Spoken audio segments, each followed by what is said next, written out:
So I'll introduce everyone. Our presentation is Rethinking the IVC and Limitations in Volume Evaluation. And this is by me, Gabriela Alonso, Abigail Huetteman, Benjamin Johnson, Aishla Correa Martinez, and Rasika Patel. So we'll start by talking about why does ultrasound assessment of volume status even matter? Using ultrasound in this way allows for rapid evaluation of hemodynamic states, and it helps guide fluid management and improves diagnostic precision and optimizes patient outcomes, particularly in our critically ill patients like in an ICU setting. Traditionally, physical exam alone can provide diagnostic accuracy near 60% of the time just by using a physical exam. But adding POCUS to your physical exam increases your diagnostic accuracy to 85% and can end up changing your management plan in about 50% of cases.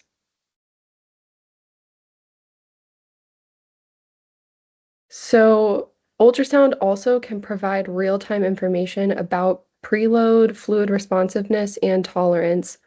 For example, measuring IVC collapsibility can help predict which patients will benefit from fluid resuscitation or patients who may already be fluid overloaded or at risk for complications such as pulmonary edema. This is important measurement because both over and under resuscitation can lead to adverse outcomes and shock. So physiologic measures of volume status, we have static and dynamic measures. So static measures such as just measuring the IVC diameter, that reflects pressure or size at a single point in time and does not capture the dynamic response of the cardiovascular system to fluid. So IVC diameter, for example, can be influenced by the position of the patient, the amount of intra-abdominal pressure, like if they're bearing down, or if the patient is on mechanical ventilation. All of these things can influence the diameter of the IVC and affect the reliability of that measurement. IVC diameter and collapsibility are also indirect markers of central venous pressure, and they're not markers of volume responsiveness. This can distort measurements and decrease the reliability of the estimation of true volume status with these things.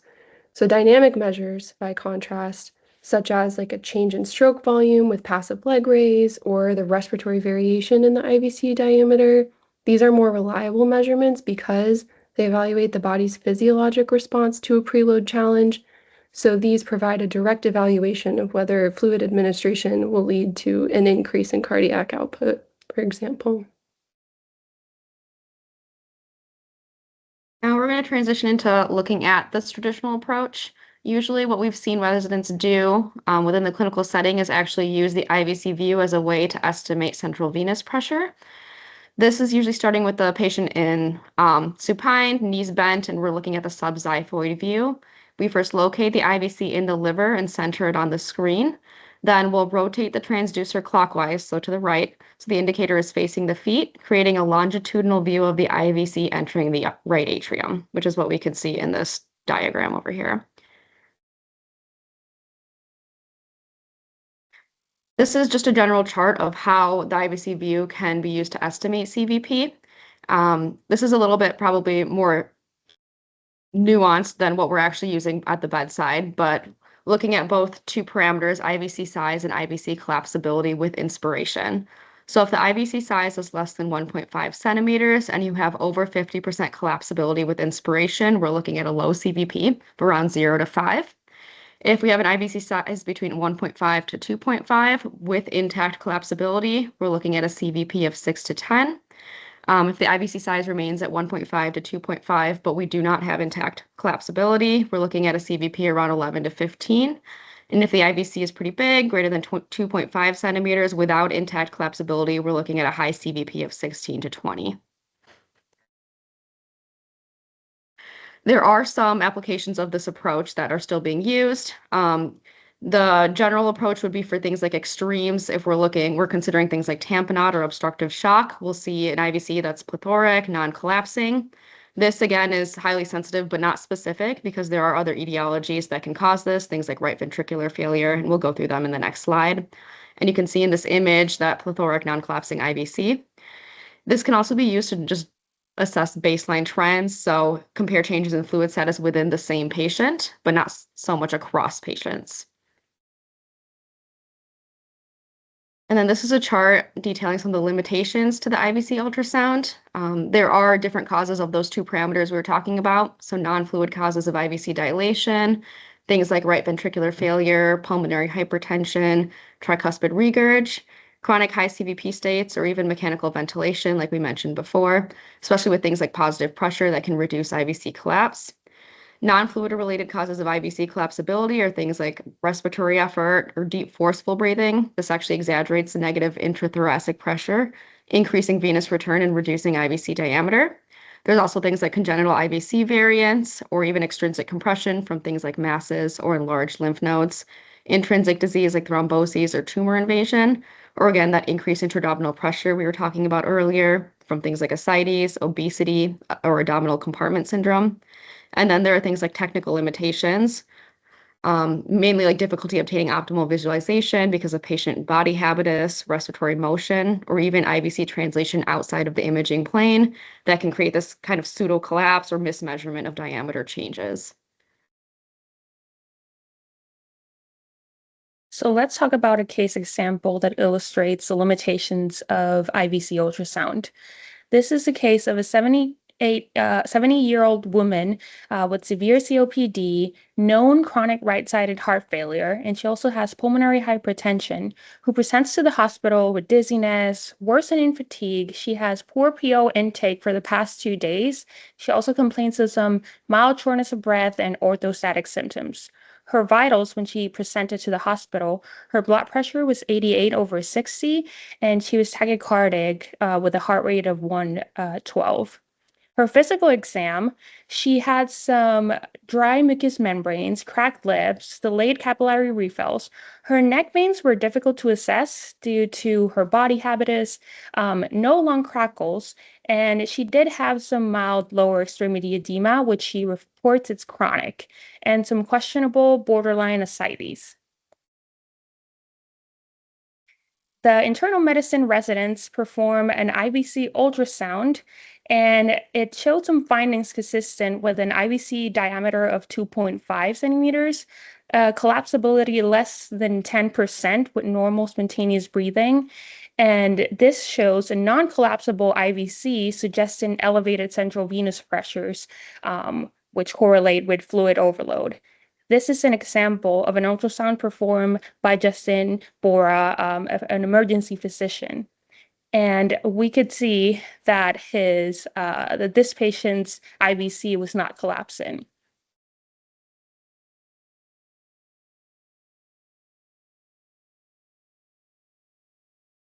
So something doesn't fit here.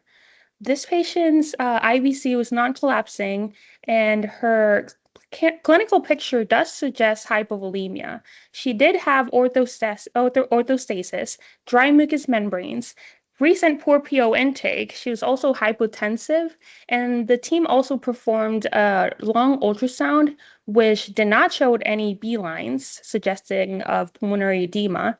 And she did not have any weight increase or any increase in her edema bilateral lower extremities. So the IVC interpretation is contradictory to what we see in the clinical picture. So the IVC suggests there's volume overload with high CVP. The team also did a pulmonary ultrasound like we discussed, which in fact showed A lines throughout the lungs and no B lines. They also performed a cardiac ultrasound, which did show the RV dilation with moderate dysfunction. And it also showed left ventricular small and underfilled, and poor left ventricular filling during diastole with no pericardial effusion. So the full assessment suggested that there's systemic hypovolemia with chronic RV elevation of IVC pressures. So her IVC was falsely elevated because of her chronic pulmonary hypertension, which causes elevated right atrial pressures, her chronic RV dysfunction, which backs up the fluid into the IVC, and her poor inspiratory effort from COPD, which causes minimal IVC collapse, so not reflective of circulatory blood volume in this case. So the team managed this patient by cautiously administering 250 cc bolus of fluids. And after that, they reassessed, and her blood pressure improved to 102/68, and her heart rate also improved to 94, with improvement in mental status and no new B-lines development on ultrasound. So the key points of this case is that it demonstrate how IVC ultrasound alone can sometimes be misleading, especially in patients with pulmonary hypertension, chronic RV failure, or altered intrathoracic mechanics like we talked about previously. And we need to perform a comprehensive POCUS with the IVC ultrasound, including the heart, the lungs, and dynamic assessment, which we'll talk about shortly. So this leads us into our complementary POCUS approaches, the first one being the LVOT-VTI, or the left ventricular outflow tract velocity time integral. And so this is one of the most validated dynamic markers of fluid responsiveness. And this works as a direct measure of forward flow and is less affected by ventilatory mode when compared to just measuring IVC.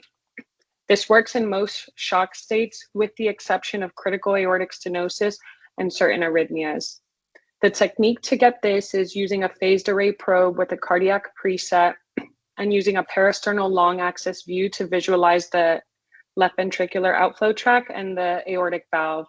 In mid-systole, you then measure the diameter of the LVOT, so that way you can calculate the LVOT area. The next step would be getting an apical 5-chamber view and getting a pulse wave Doppler at the LVOT so that we can trace the velocity time integral of the LVOT. And when you get that number, that's the distance in centimeters that the blood will travel in one heartbeat. You next measure the heart rate, and then you can use these to calculate the cardiac output. When giving a patient a preload challenge or giving them fluid, you would expect a 10 to 15% increase if the patient is fluid responsive.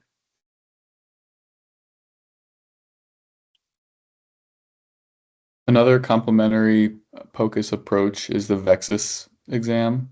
This stands for the Venous Excess Ultrasound Score. And the goal is to assess the venous congestion at the level of the end organs rather than just seeing the IVC. So we use a 4-step protocol to get this score, and it does start with the IVC, so it's really a complementary exam to that looks more specifically at these end organs to see if the congestion has actually caused significant alterations in the blood flow in these organs. So we'll walk through how that's done here. We start with the hepatic vein Doppler. So we're in the right upper quadrant in the longitudinal axis that we're used to getting views of the liver. What you're going to look for is that hepatic vein coming across the screen, and you can turn on the color Doppler. You want to see a blue streak here, which is the normal blood flow away from the probe. And then you can turn on pulse wave Doppler and make sure that it's in line with the vein here. I'm not going to go into the nuances of this waveform because this is meant to be higher level for residents to add to their IVC evaluation. And in general, hepatic veins should have flow away in systole and diastole, which is represented in this S wave and D wave. As you can start to have more congestion, this systolic flow starts to diminish and eventually actually reverses, which is denoted here in this grading scale, where we're just seeing mild abnormality as the systolic waveform starting to be less than the diastolic, and then actually flipping in severe abnormality, denoting severe congestion at the level of the liver.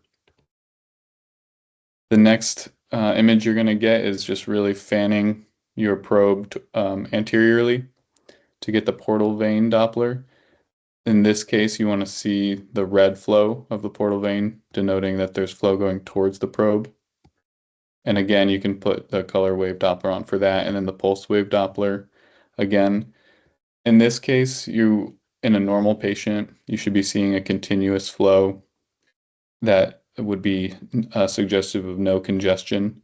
And the big picture is the more alteration and bumpiness that you have, the more congestion. So there are numbers that can be assigned here in specific measurements, but again, being more of a big picture overview, if you see severe sinusoidal looking pattern, that means more severe congestion. And then finally, you can slide inferiorly on the patient and find the kidney and put the color Doppler on again. We're not actually measuring the big renal veins, but the veins within the kidney here, and you're placing color Doppler on the kidney with pulse wave Doppler again across this kind of mixed red and blue flow. And really what you're looking at is below the baseline. Similar to the portal vein, you're wanting to see a continuous flow without much alteration in a non-congested patient that you're seeing here. And as you start to see this variation of systolic and diastolic, kind of a pulsed wave, it's suggestive of congestion. As it worsens, you get less of that systolic flow. So they've assigned a grading scale, which I think is important, but not as important as just getting an overall picture and adding to the IVC evaluation. So they do say that grade 1 congestion, after initially looking at the IVC, if you see an IVC that's less than 2 centimeters, you actually aren't supposed to even go on to step 2, 3, and 4 that I walked through. So this, again, is something to be thought of as complementary to the IVC. So if you don't see, if you do see an IVC greater than 2 centimeters, then you can go on and the hepatic vein Doppler, you're assigning mild or severe. Same with portal vein, mild, severe, mild, or severe. And they denote that grade 1 would be that you have mild congestion. So that's an IVC of 2 centimeters, and then any combination of normal or mildly abnormal patterns. So you're in this zone here, any combination of these. Grade 2, which is moderate congestion, again, IVC greater than 2 centimeters, and then 1 severe abnormality. So you're seeing a big change here in this reversal, flow reversal, or a severe abnormality with the portal vein and renal veins. And then grade 3 is just finding 2 of those or more.